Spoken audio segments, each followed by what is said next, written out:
Okay, and we are on. Hello, Suzanne. Hello, Dom. Hello, everyone. I would like to introduce you to Suzanne Spooner, who is today with us from Des Moines, Iowa, in the United States. Hello, welcome to Scotland. Suzanne Spooner is an explorer of human consciousness through meditation, hypnosis, and through channeling. And today we would like to focus on quantum hypnotherapy. Suzanne, so my first question is, when was the first time when you actually just heard, not started practicing, but just heard about quantum hypnotherapy? Well, that's actually a kind of a funny story. Dolores happened to me, Dolores Cannon, she's the amazing woman who created quantum healing hypnosis technique. She happened to me about a year before I was ready for her. Okay. So like almost, most of us, I would assume, somehow she came up on my YouTube. I didn't click on her. I didn't know what QHHT was. But what caught my attention with Dolores was that she looked just like my grandma. Mm-hmm. And I think a lot of people relate to her that way. She just has this universal grandma appearance to her. And so because my grandma had just passed, I was really, focusing on her, kind of marveling at the similarities between the two of them. And then I started hearing what she was talking about. And she was talking about UFOs and ETs and abductions, and I just wasn't ready quite to go there yet. Yeah. I think this is back in like 2011. Mm-hmm. 2011. So I closed the YouTube down. I'm like, well, that was just weird, but okay. And a year later, I was actually driving home from seeing a really great spiritual speaker in Chicago, which is about 5 hours away from me. And it's a boring drive, and I wanted to listen to something. So I pulled up a YouTube interview of a lady that I really enjoyed watching her interviews, and she happened to be interviewing Dolores. Wow. And I'm like, I remember her. But this time she was talking about one of her Convoluted Universe books. I think at that time it was Convoluted Universe Book 2. Now, those topics I really understood and was interested in. And I was now at my spiritual journey had moved a little bit, and I wasn't so confused about the ET thing. I was kind of into it. Yeah. So it just made sense. And as I listened to that interview, it struck something in me. And what I loved about her work was that she wasn't giving the answers to others. She was helping guide people to find their own answers within, which I felt was incredibly empowering. And that's what moved me forward in my journey to be where I'm at today. Right. I mean, you actually answered my second question, which was if you actually felt instantly that quantum hypnotherapy is something for you. But thank you for sharing your experience. And I absolutely agree with you, because I actually became familiar with Dolores just over a year ago. And my first interaction was like, what?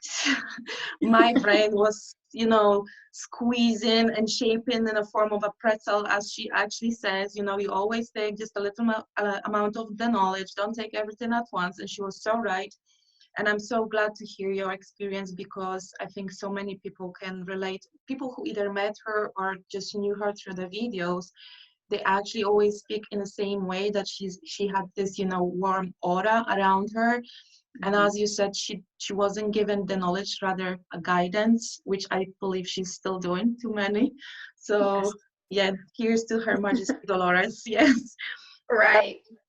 So Suzanne, when you felt that this is the time for me, and you could relate to the convoluted universe, how did this whole knowledge start affecting your life or improving your life? How everything started to change for you personally? Because that's what I I guess most of the people who will be watching this would like to know, because they will be looking that personal link between the quantum and themselves. So if you could share a few words, that would be awesome. Yeah, my journey was, back in that time, much like I think many, I wanted to have a session with the great Dolores, right? So I called the office, I get on her list, and I think at that time, her list was maybe 2 years out or so, maybe 3. And, but then I got to looking at her website and I realized that she taught the classes. And I thought, oh my gosh, I have to do this. And it was, a little out of my comfort zone, in many ways, but I just thought, no, I really like her. Like, she's very genuine. She felt so humble. And, I just wanted to learn from her. Didn't know where that would lead, but I got myself signed up for the very next class. And so that was June of 2012.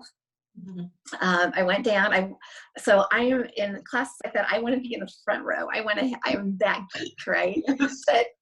But for some reason with Dolores, I'm like, I think I'll sit in the second row. I don't know about this. What this experience will be like. So, it was a nice sized class. I found my seat in the second row, and it was amazing. She walked in, and I mean, she had a presence. Like, you just turned, and there she was. And she walks up on stage, and she's teaching. We go back the second day, and I'm just like, my mind's fairly blown. I'm like, oh my gosh, this is so cool. And she was large in charge in that classroom, and she didn't mess around. Like, you just stayed. Yeah. So the funny story on that is, the second day, somebody in class raised her hand and asked a question, and she just looked a little incredulous at them and said, I answered that yesterday. Where were you yesterday? And I was like, oh my gosh, like, you made mom mad. And so the rest of the week, our row, we all sat together. If one of us had a question, we do like, a survey, like, hey, has she answered this question yet? And we go, no. And then we get, okay. Because you didn't want to be that one. No. And at first, my thought was, gosh, she's a little strict, or but as I got to know her personally, when I was assisting her and having some private times with her, what I really learned is that she just had so much information to share, and she didn't want to waste the time. Uh-huh. So she wasn't going to answer the same question 5 times, pay attention. Mm-hmm. Right.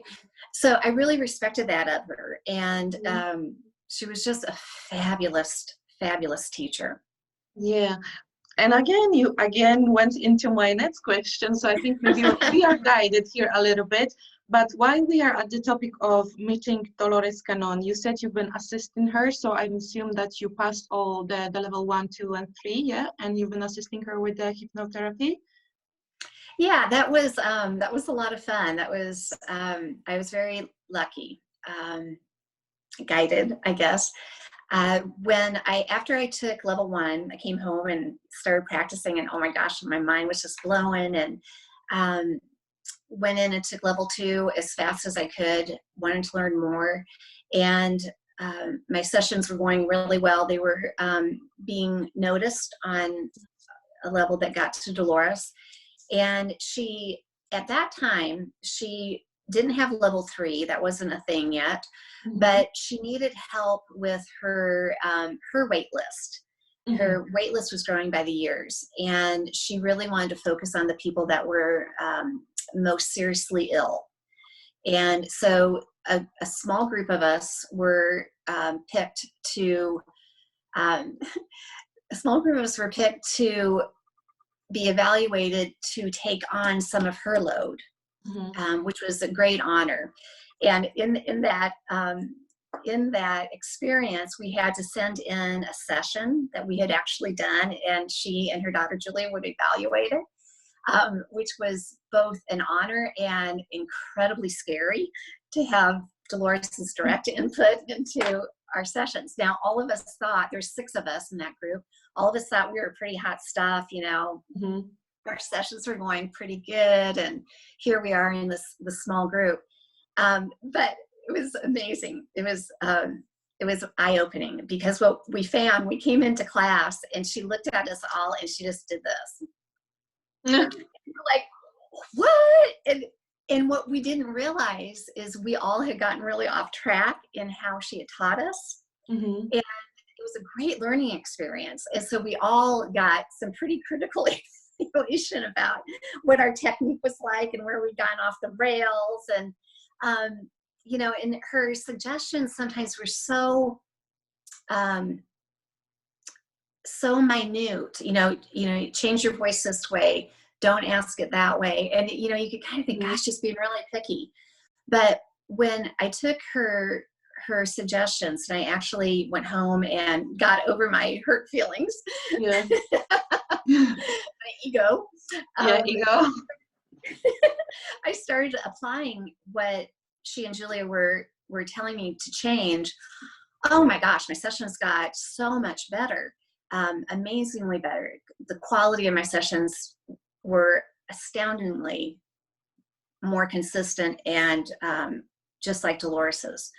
So that's how level 3 got started. It wasn't meant to be another level. It was meant to help her out. But as time went on, then we created the level 3s. Yeah.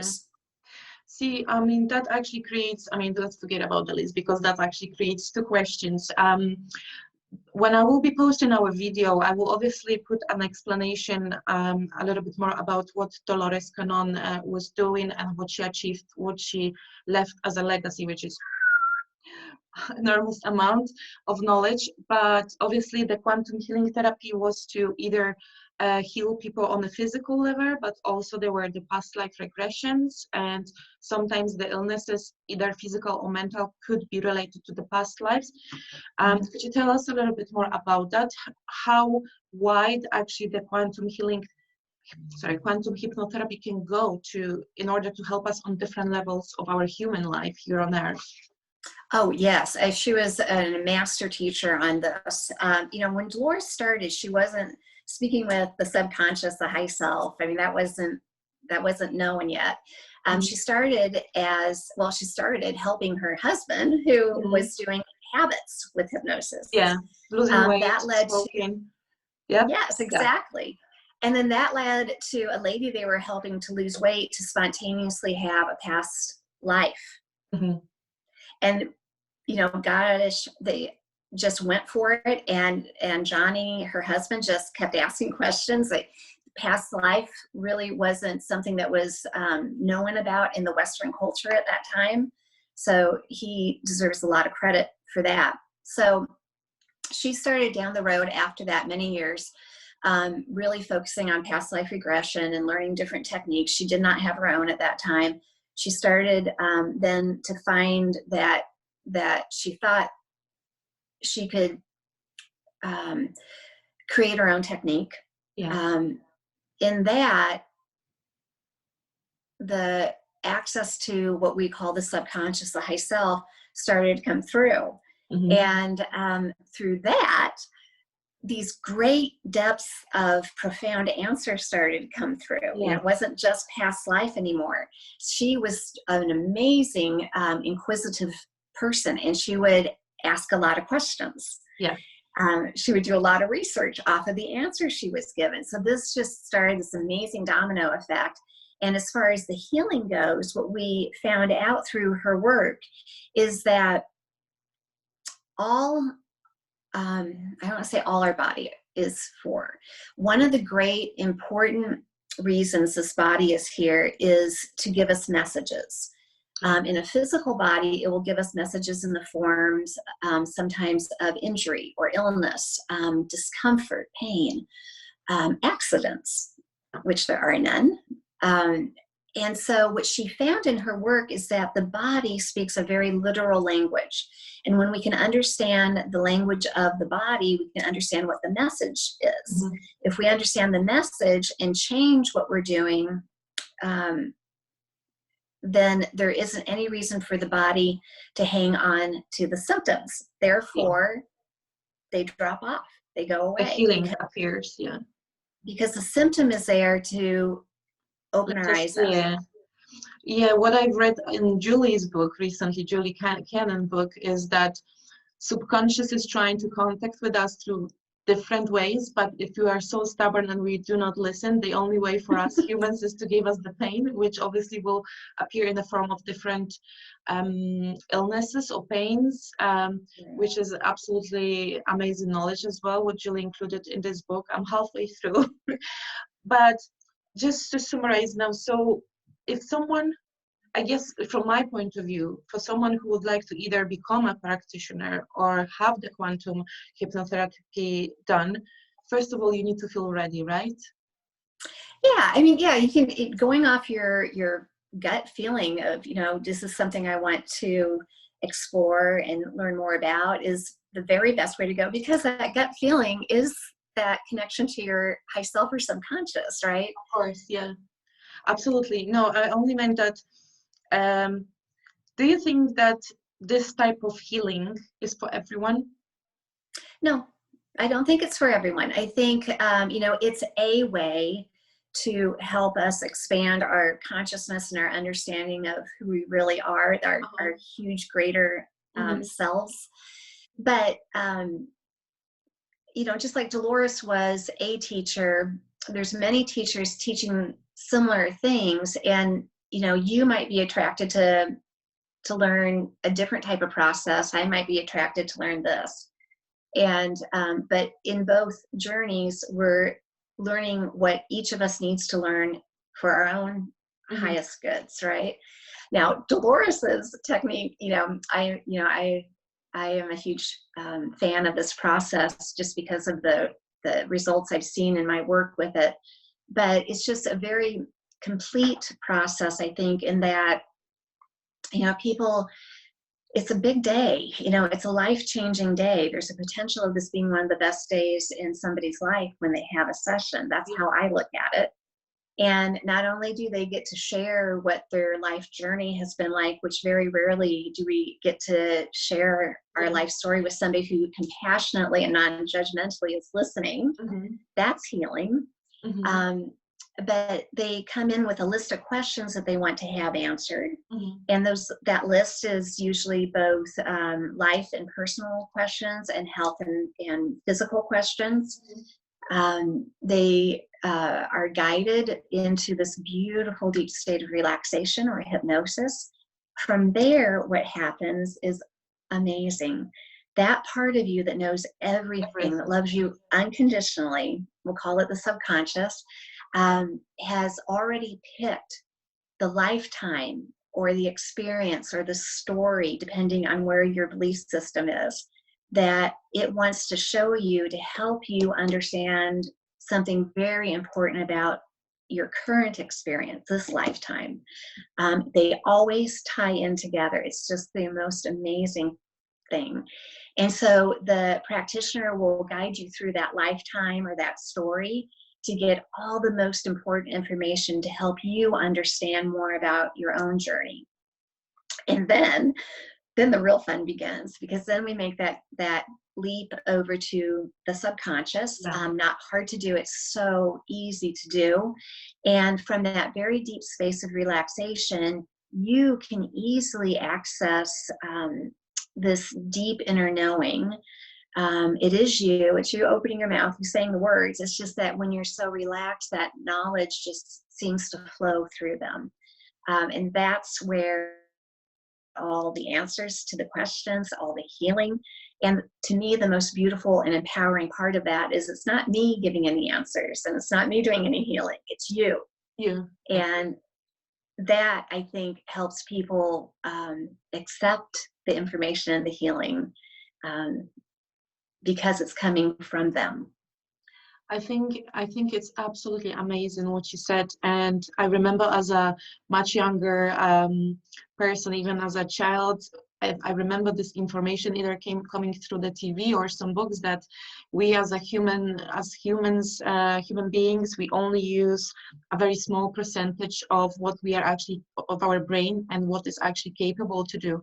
And I do believe, obviously, we have now this big spiritual movement, which I'm very happy to kind of, look at, and I'm looking at all those information. I became very spiritual myself the past 2 years, and I know there's no way back for me.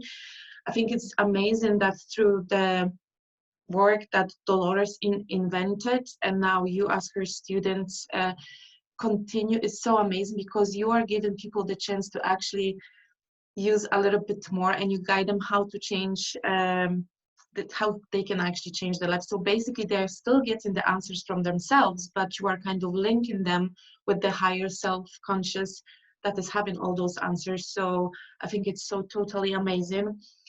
I have to admit that I've been in touch with Dolores Cannon website yesterday in terms of the becoming a practitioner. And I decided to ask this question because I know that a lot of people maybe would like to ask same question. On the website, it's listed that you can do the level 1 online. And however, the level 2 and level 3 should be done in person. Is that correct? Yes. Yes. Okay. And you can do, the level 1 is offered both live through various times of the year, but you can do it online anytime. Level 2 is always live because there's a lot of personal one-on-one coaching with that one. And level 3 is very intense, and it has to be, it's only 3 people in a class. It's very small. Right, because I'm only asking this question as well because I'm just trying to think what kind of answers people may be waiting for. Is that obviously, if I've seen that you are having the level 2 now in Miami, and for some who really are keen into deepen themselves into quantum hypnotherapy or quantum healing, and they live in Europe or like in UK, are there any practitioners with your certificates in Europe or in Great Britain that could maybe, that they do maybe this kind of courses here, or do everyone needs to travel always to your locations? Well, only Julia Cannon teaches. People like myself assist, and she'll pull other, it's usually level 3 practitioners that are helping her. So let me think on how to answer this one. So there's the 2 choices for that first class, live or online. Yeah. They do try to put the live classes all around the world each year, trying to find a central location, in Europe, or, I think one's coming up in Africa, which is new. They just did Cairo. We're doing Miami. We're doing one in Bali, so they'll be kind of closer to that Australia, New Zealand area there. They say Bosnia and Herzegovina as well in the email? Yes, oh yes, Bosnia. Yes, that's coming up. So that's exciting. Now, the live classes, it's hard sometimes for people to decide which one do I want to do, live or online. So let me go over the pros of those.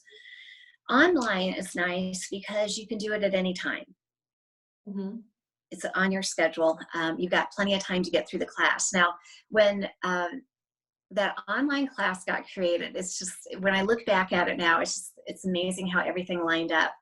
We weren't planning on filming Dolores doing a whole class, and just all of a sudden we had a cameraman there, and we're like, hey, why don't we just do this? And he just so perfectly, I don't know how much thought went into this because nobody thought it was going to be a class. I don't know if we knew it would be a class at that point, but he angled the camera up to Dolores up on stage, and it feels just as if you're sitting in the front row with her.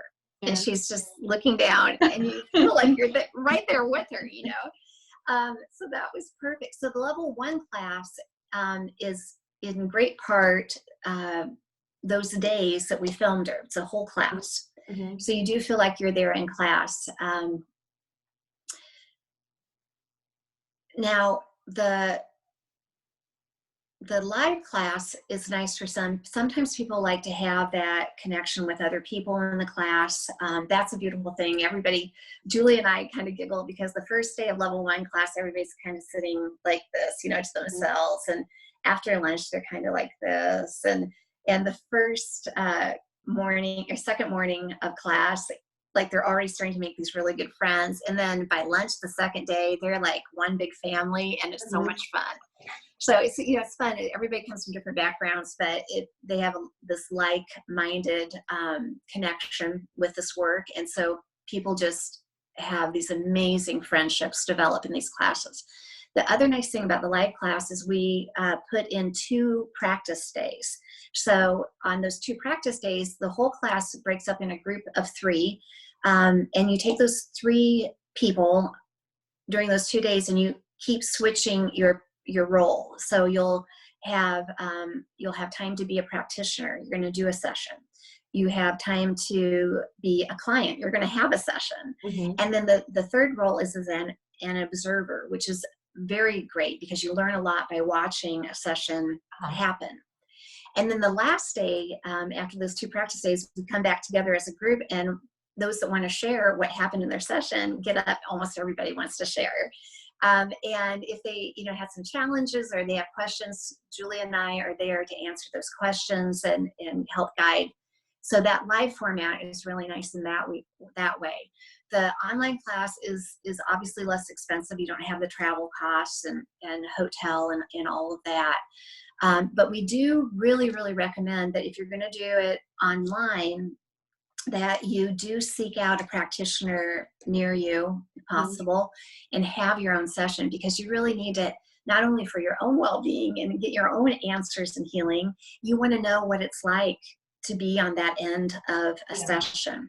So we really recommend that. Now for everybody, especially the online students, we have an amazing global QHHT forum of practitioners, and there practitioners will write in and say, you know, I'm new to this and here's what happened, what should I do? And practitioners of all different levels are going to come in and give advice and support. It's a really beautiful community, and I'm a moderator of that forum. So that's available for online support. And then we do these practitioner reunions now in these different locations, and sometimes people will just come for the reunions, just to be back in that kind of that bowl of love soup of friends and like minds. So there's lots of different opportunities. Just what's best for you. Amazing. I guess one last technical question. If someone would decide someone who lives quite far away from United States or wherever the location is, if they would do the level 1, either online or live, is there any specific time frame they need to go into level 2? No, you need to, so after level 1, what you're doing after that is gathering experience. You're doing sessions on friends and family. Friends of friends are great, because in every session is going to be a unique experience. Probably nobody is ever going to go to the same place that another person went to. I mean, it's just, that's what makes our job so much fun. We never know where the client is going to go to. Oh my gosh, it's so much fun. So you need to start getting some of that experience under your belt of what's it like to guide somebody through a physical life on Earth. What's it like if they're on another planet? What if they're not in a physical body? What if they're energy? All different types of experiences. So before you get to level 2, you want to have, I think they require at least 7 sessions under your belt. I personally would tell you I would do more, because you'll get more from the level 2 class. You're going to be asking a higher level of question. I personally would recommend 20 to 25 sessions before you go to level 2. Don't rush it. When I went to level 2, it was required to do 10, and that's all I had. And I didn't get a lot out of level 2, and I didn't quite get it. It took me, after I'd done many more sessions and was assisting Dolores, that I really started getting the value of what she was teaching in level 2, and now Julia. I would say don't rush it. It's not a race. I viewed it as a race, and I didn't serve myself well that way. I don't blame you. You know what? I'm in a place where I'm like ready to get started. The only thing is, to me personally, is that just technicality of, you know, starting to learn how to become practitioner. but I absolutely understand, because I know how almost contagious Dolores and her knowledge was. And for those who understand and are kind of connected to it, you just want to get straight into it. And I absolutely get you. Yeah. Yeah, and that was one of the things that makes Dolores's process, I think, very significant, because it's not hard to do a session. She's broken it down in her decades of experience. She just kind of handed us this golden plate of information. So we don't have to figure out a lot. But like Julia says, there's a lot of balls up in the air at once. And so the beautiful thing is, because of all of that, brand new practitioners, doing your first or second, third session, I would expect you're going to have a great session. You're going to give a wonderful session. It's just that as you gather more experience, then you get into kind of the nuances of all the aspects of giving a session. And, I've been doing this for 8 years. I've probably given well over 2,000 sessions. In every session, I am learning something new and checking myself and critiquing and trying to become better at what I do. So it's a constant learning, but it's so much fun. I just, oh my gosh, I think I have the best job in the universe. I can tell. Oh, definitely. Okay, I have one last question, because we spoke a lot about Dolores. Thank you for also guiding us about the courses that are available.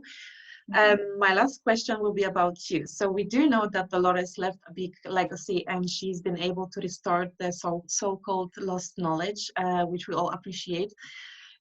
In your own experience, did you manage during your sessions with your clients? Obviously, if you don't want to, you don't have to share it, but during your own sessions with your clients, did you ever manage to tap on something new that Dolores didn't kind of found in her sessions? Like, have you become... Oh, that's a good question. Oh gosh. Okay, let me think on that. It's the first example that comes to mind of that is building on what was happening at the time that she passed in 2014. This was kind of a question back then. So back, I would say around 2010, 2012, I started in 2012. The session started to shift a little bit, and it was the oddest thing.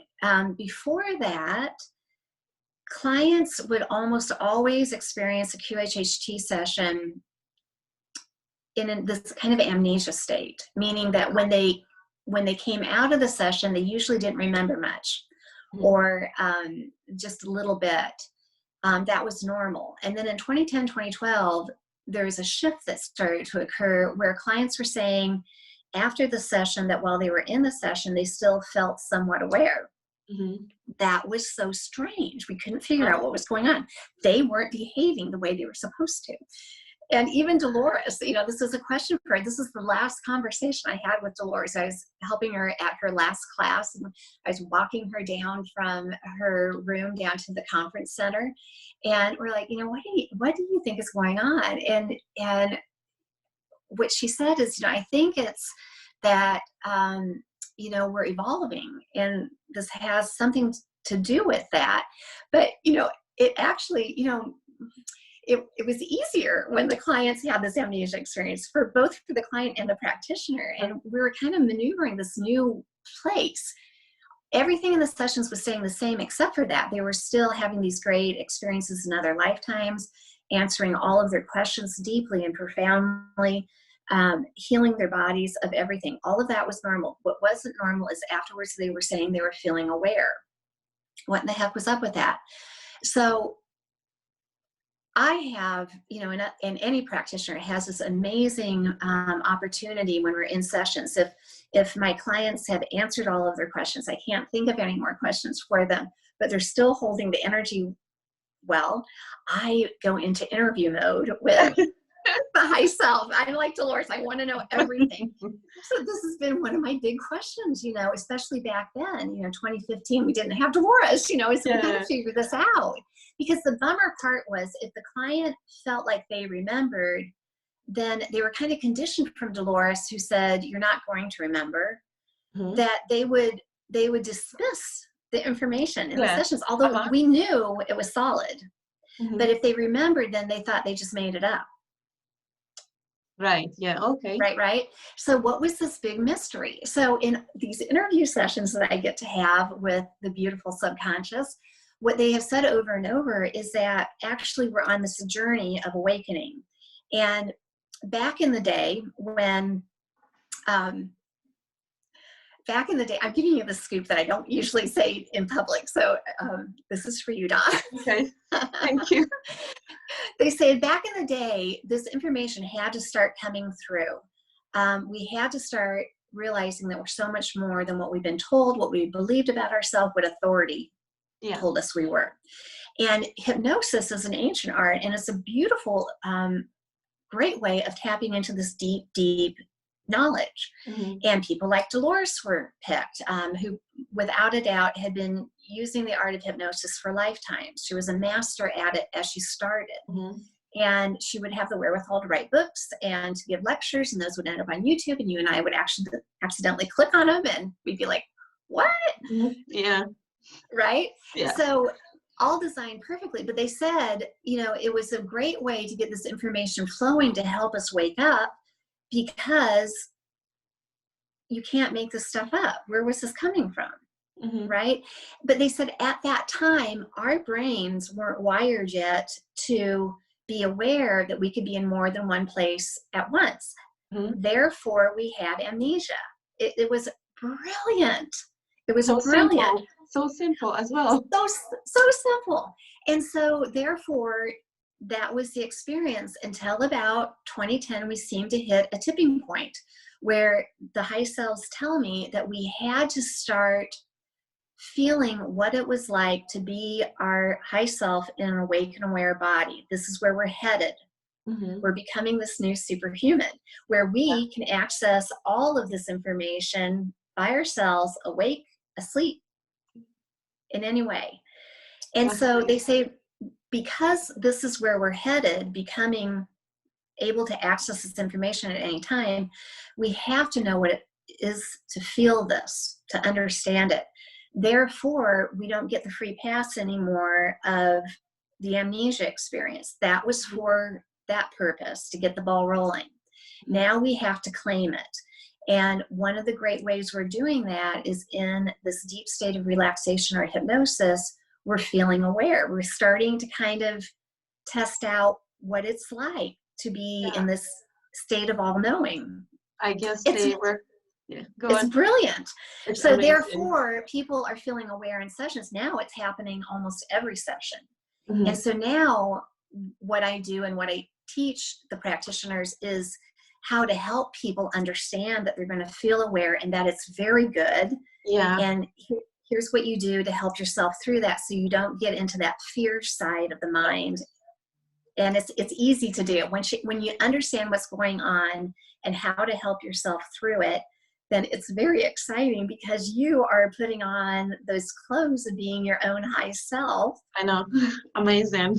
It's a leap in evolution. And you know what? It just makes such a perfect sense. As you said, everything comes at the right time, even though the time doesn't exist. But at that time, when people been going into amnesia, as you said, the brains weren't ready to suddenly just take on a completely new programming and completely new knowledge. And maybe because of these big movements where people, we say waking up and they are getting ready, for this information and hello, there's something else above, and people opening up about the experiences they had in their childhood that earlier been dismissed by the parents or school or society and all.